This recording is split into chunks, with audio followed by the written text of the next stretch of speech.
I never thought I'd end up on a ranch in Montana. I'm a city kid through and through. Grew up in Seattle, where the closest thing to livestock was somebody's overweight pug. But there I was, 24 years old, burned out from my marketing job, scrolling through those remote work opportunities at 3 in the morning because I couldn't sleep anymore.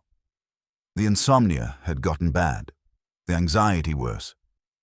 My therapist kept saying I needed a change of scenery, something to, quote, shake up my patterns, unquote, and I kept nodding while secretly thinking that was the kind of advice people gave when they didn't know what else to say. Then I saw the listing. Guest ranch in Montana, looking for someone to handle their social media and website. Room and board included. I applied as a joke. They hired me within a week. The ranch was 3 hours from the nearest real town, surrounded by mountains that looked like something out of a movie I couldn't afford to see in theaters. When I pulled up that first day in my Honda Civic, which looked absolutely ridiculous next to all the pickup trucks, I immediately wanted to turn around. This was a mistake. I didn't know anything about ranches or horses or any of this. But then he walked out of the barn. His name was Luca. He was the ranch foreman, 28, and he moved like someone who'd never questioned whether his body would do what he asked it to. Confident, but not in that aggressive way some guys have. Just comfortable. He wore a faded blue work shirt with the sleeves rolled up, jeans that had actual dirt on them, boots that had seen some years. His hair was dark, a little too long, curling at his collar. And when he smiled at me, extending his hand for a shake, I felt something shift in my chest that I immediately tried to ignore. "Welcome to the middle of nowhere," he said. His handshake was firm, his palm rough with calluses. "I'm Luca. You must be the social media guy." "That's me," I said, trying to sound more confident than I felt. "I'm Reed." "Well, Reed, hope you're ready to learn about ranch life. We're pretty hands-on around here." He had this slight accent. Not quite southern, something softer. Later, I'd learn he grew up in Northern California, moved to Montana when he was 19 and never left. That first week was brutal. I was sore in muscles I didn't know I had. Turns out, running social media for a guest ranch means you actually have to participate in ranch activities so you can photograph them authentically. I learned how to muck out stalls, which is exactly as glamorous as it sounds. I learned the names of all 17 horses. I learned that roosters really do crow at dawn, and it's actually annoying, not charming. And I learned that Luca was patient in a way I'd never experienced before. He'd show me something once, carefully, never making me feel stupid for not knowing. How to approach a horse, where to stand, how to read their body language. His voice stayed level and calm, the same tone he used with the animals. When I inevitably messed something up, he'd just nod and say, "That's all right, try it this way." No judgment, no frustration, just teaching. I started looking forward to the mornings when he'd find me after breakfast and ask if I wanted to help with whatever he was doing that day. I told myself it was because I needed the content for social media. I took dozens of photos of him working with the horses, posting them with captions about authentic ranch life and the skilled people who made it all possible. The ranch's Instagram following tripled in 2 weeks, but I knew, somewhere beneath the excuses, that I just wanted to be near him. There was this one morning, about 3 weeks in, when everything changed without really changing at all. One of the mares had given birth during the night, and Luca came to get me right at sunrise. "You got to see this," he said, and there was this excitement in his voice I hadn't heard before. "Come on." The colt was maybe an hour old, all legs and uncertainty, staying close to his mother in the stall. He was this beautiful dark bay color, almost black, with one white sock on his back left leg. I stood there watching him try to figure out how his legs worked, and I felt this unexpected tightness in my throat. There was something about the newness of him, the vulnerability, that got to me. "He's perfect," I whispered. Luca was standing right beside me, close enough that I could smell the coffee on his breath, the soap he used, something underneath that was just him. "Yeah," he said quietly. "Never gets old, seeing them come into the world." We stood there for a long time, just watching. The Colt eventually figured out nursing, and his mother was patient with him, gentle. The morning light came through the barn windows in these dusty golden streams, and I became hyper-aware of how close Luca was standing to me. Our shoulders were almost touching. If I shifted my weight even slightly, we'd make contact. "You know what?" Luca said suddenly, still watching the Colt. "You should name him." I looked at him, startled. "What?" "No, I can't. I don't know anything about naming horses." He turned to face me then, and his eyes were this warm brown color I'd been trying not to notice. "You've got a good eye, Reed. I've seen how you watch the horses, how you notice things, what they're feeling, what they need. That's not something you can teach. You either see it or you don't." My heart was doing something complicated in my chest. I don't think anyone had ever told me I had a good eye for anything, at least not anything that mattered. In my old job, I'd gotten praise for engagement metrics and click-through rates, but this felt different. This felt real. I looked back at the Colt, who was resting now, his mother standing guard over him. "Okay," I said. "Give me a day to think about it." "Take your time," Luca said. "He's not going anywhere." But he didn't move away from me, and I didn't move away from him, and we stood there together watching the new Colt breathe, and I wondered if he could hear how fast my heart was beating. I spent that whole day thinking about names, but really I was thinking about Luca, about how his presence had become the thing I oriented my days around, how I'd started waking up earlier just to have more time before he arrived at the barn. How I'd catch myself staring at his hands while he worked, watching the careful, competent way he handled everything. How sometimes, when he laughed at something I said, I felt like I'd accomplished something more important than any project I'd ever completed at my old job. This wasn't new for me, exactly. I'd known I was gay since high school, had a couple of relationships in college, nothing serious. A few hookups through apps that left me feeling emptier than before. But this thing with Luca felt different, bigger, scarier, because he was straight, obviously. Guys like him were always straight. Ranch foremen in Montana who wore Wranglers and could rope cattle and fixed broken fences with their bare hands. That wasn't the kind of guy who was into other guys. I needed to get over it.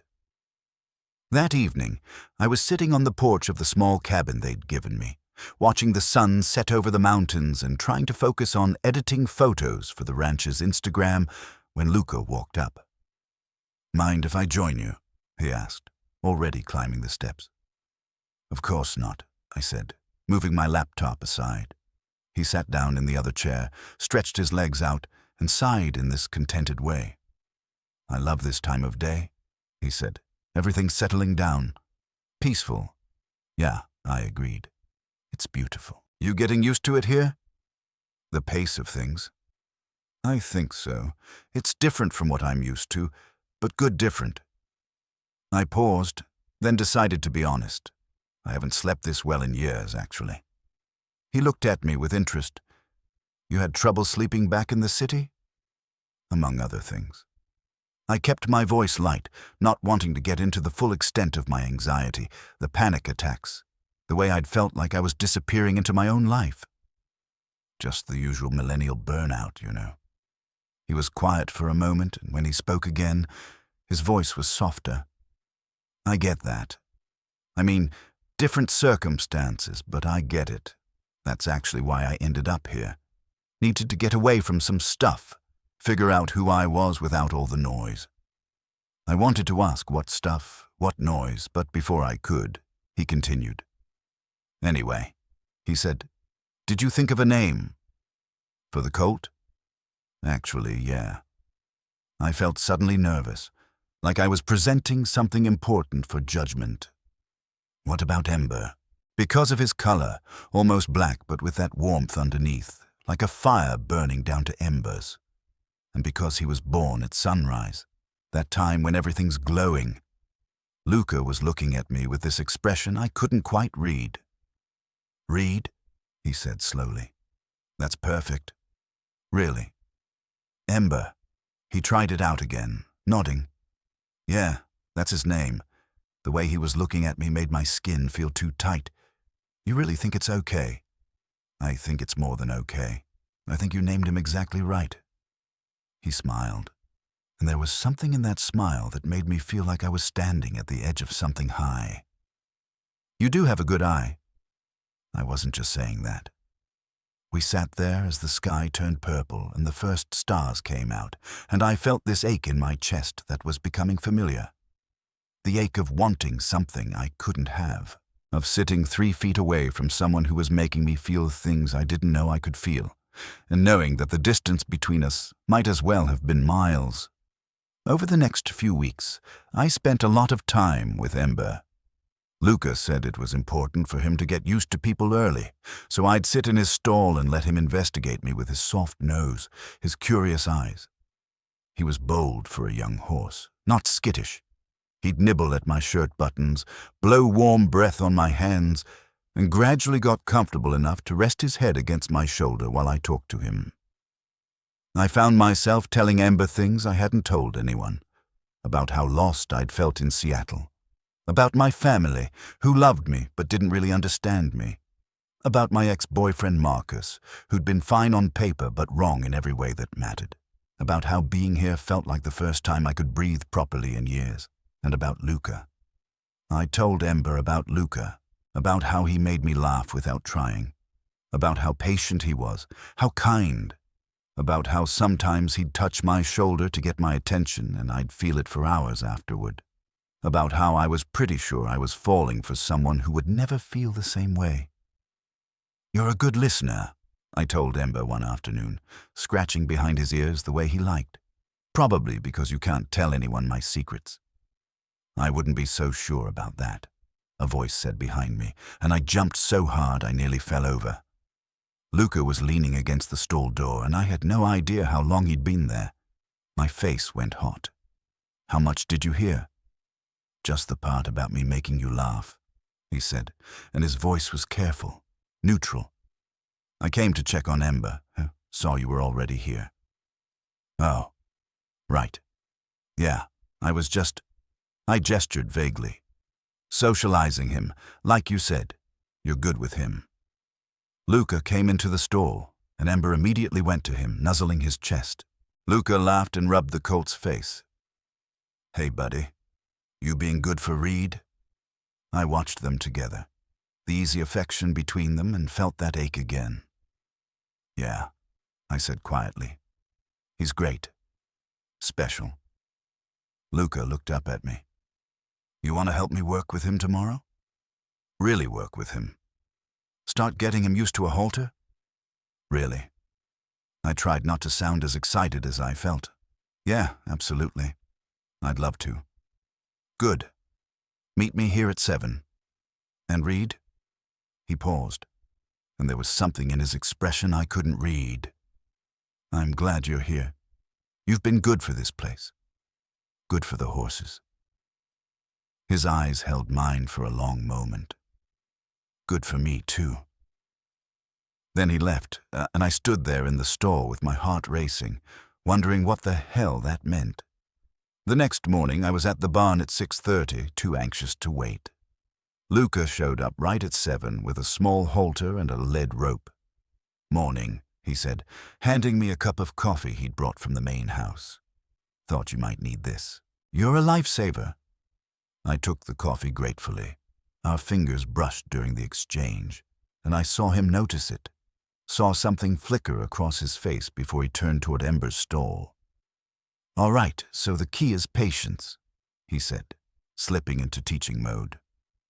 "We're not trying to force anything.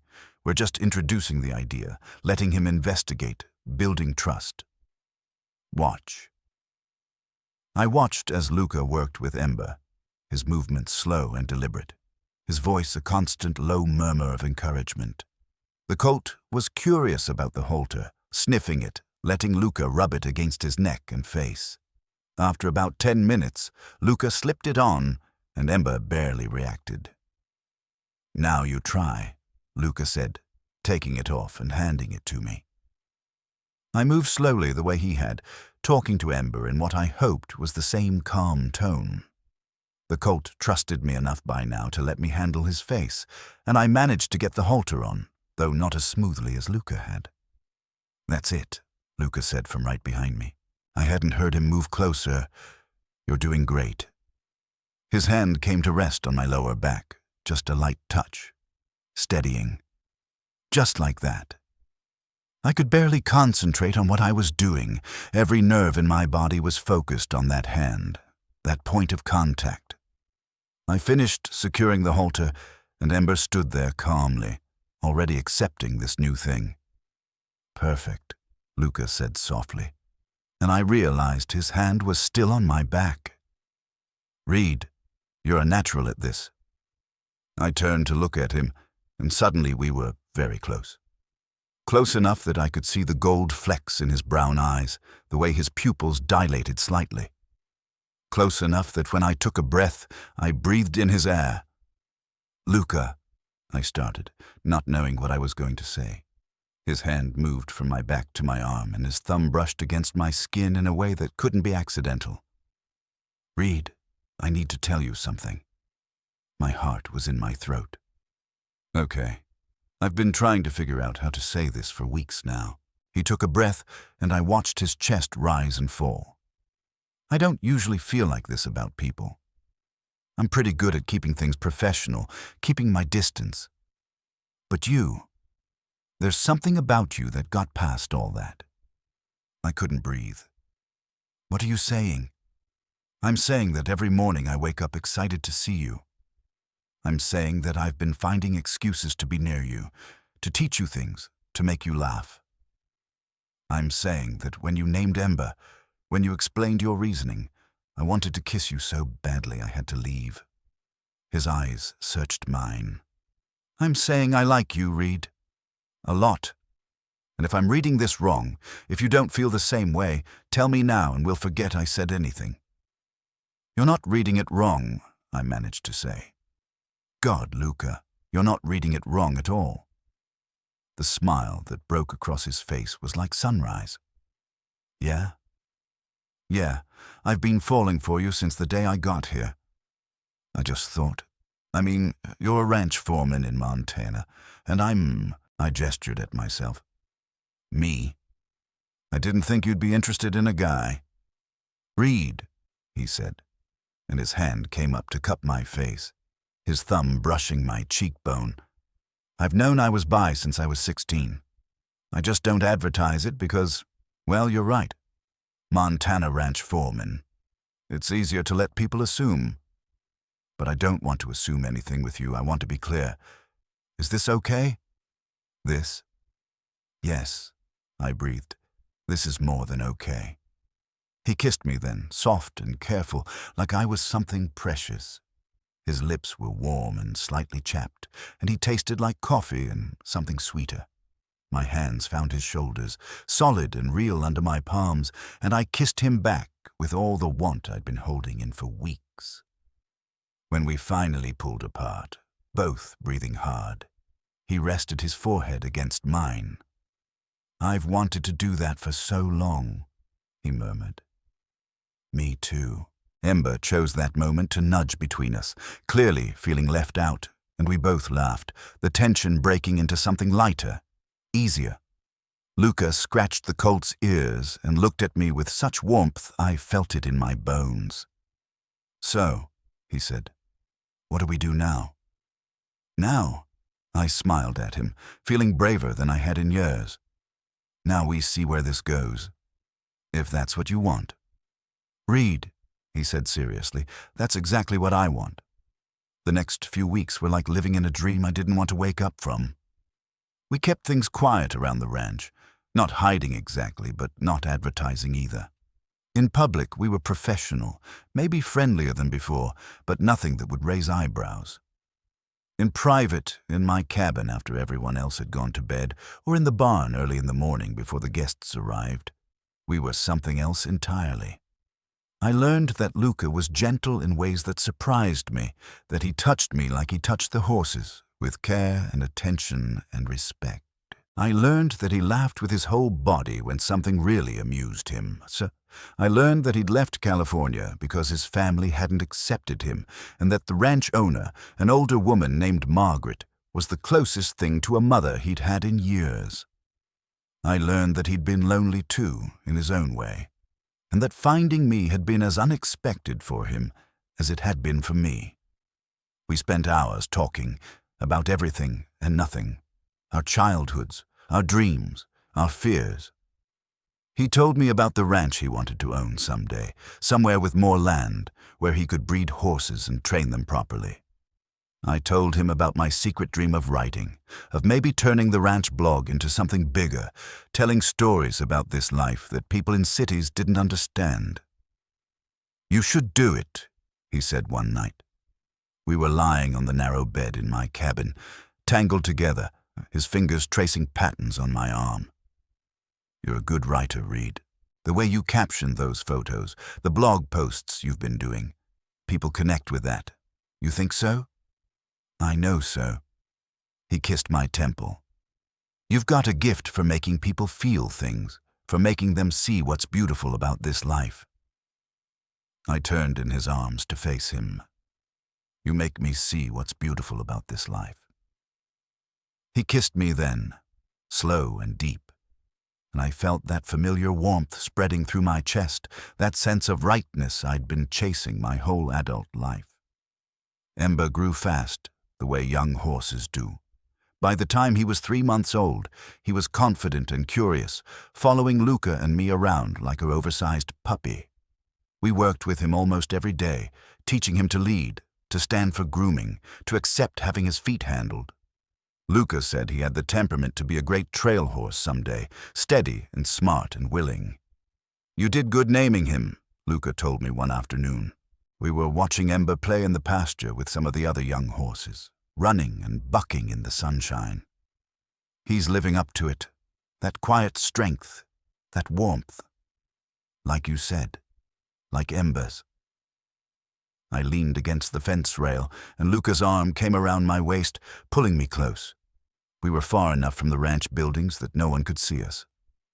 "I still can't believe you let me name him," I said. "That you trusted me with that." "I trusted you with more than that, Reed." His voice was quiet, serious. "I trusted you with me, and I don't do that easily." I turned to look at him, and the expression on his face made my breath catch. "I know," I said softly. "I don't either. But I'm glad I did. I'm glad I took this job, glad I came here, glad I met you." "Stay," he said suddenly. "When your contract is up in another month, stay. Not just for the job, for this, for us." My heart was racing. "Luca, I mean it. I know it's fast. I know we haven't been together that long, but I've never felt like this about anyone. You fit here, Reed. You fit with me." His hand came up to cup my face. "Stay."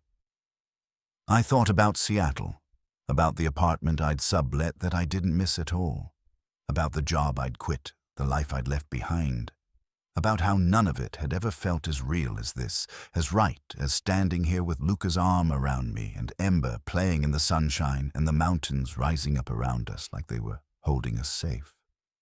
"Okay," I said. "Yes, I'll stay." The kiss he gave me then was full of relief and joy and promise. When we finally pulled apart, both smiling, Ember had wandered over to the fence and was watching us with his intelligent dark eyes, as if he understood that something important had just happened. "You hear that, buddy?" Luca said, reaching out to scratch Ember's forehead. "Reed's staying. We're keeping him." Ember blew out a breath and nuzzled my hand, and I laughed, feeling lighter than I had in years. "Yeah," I said, scratching behind his ears. "You're stuck with me now." "Good," Luca said, pulling me close again. "That's exactly how I want it." That evening, we told Margaret. She was in her 70s, tough as nails, had been running the ranch for 40 years since her husband died. I'd been nervous about how she'd react, both to me staying and to us being together, but I should have known better. "About damn time," she said when Luca explained we were together. "I've been watching you two dance around each other for weeks. Thought I was going to have to lock you in a stall together." "Margaret," Luca said, but he was laughing. "And Reed staying on permanently. That's the best news I've had all season. Our bookings have doubled since you took over the social media, and the guests love you. Plus," she added with a knowing look at Luca, "you're good for this one." He smiles more now. I felt my face heat up, but Margaret just patted my shoulder. "Welcome to the family, Reed. Officially." Later, in Luca's room in the main house, which was bigger than my cabin and had a bed that didn't squeak, we celebrated properly. Slow and sweet, and then, not so slow, learning each other in the lamplight, and afterward, lying wrapped around each other, I felt a peace I'd never known before. "Thank you," I said quietly into the darkness. "For what?" Luca's fingers were running through my hair, gentle and soothing. For seeing me, for letting me name Ember, for asking me to stay, for all of it. He shifted so he could look at me, and even in the dim light I could see the emotion in his eyes. "Reed, you don't have to thank me for any of that. You being here, it's made everything better. The ranch, my life, me. You've made me better." "You've made me better too," I said. "You've made me brave." He kissed me then, soft and lingering, and I knew that this was just the beginning, that there would be hard days ahead, challenges and complications and all the messy reality of building a life together. But lying there with Luca's arms around me, with Ember sleeping in his stall in the barn, and the Montana night stretching out around us, I felt ready for all of it. I'd come here looking for an escape, for a change of scenery, for something to shake up my patterns. What I'd found was so much more. I'd found purpose in the work, peace in the landscape, confidence in my own abilities. And I'd found love, real and solid and true, with someone who saw me for who I really was and liked what he saw. The next morning, I woke up before dawn and slipped out to the barn. Ember was awake, looking at me with sleepy curiosity as I let myself into his stall. "Hey, buddy," I said softly, running my hand down his neck. "Just wanted to say thank you for bringing us together in a way." He leaned into my touch, content and trusting, and I felt that tightness in my throat again, but this time it was a good feeling, the feeling of being exactly where I was supposed to be. I heard footsteps behind me and turned to see Luca, 2 cups of coffee in his hands and a smile on his face. "Couldn't sleep?" "Didn't want to," I admitted. "Didn't want to miss any of this." He handed me a coffee and slipped his arm around my waist, and we stood there together, watching the sun rise through the barn windows, painting everything in shades of gold and amber. Ember dozed between us, and I thought about how much my life had changed in just a few months. How I'd driven here in my ridiculous city car, anxious and lost and running from a life that didn't fit. How I'd met a man who taught me about horses and patience and trust, who showed me what it felt like to be truly seen.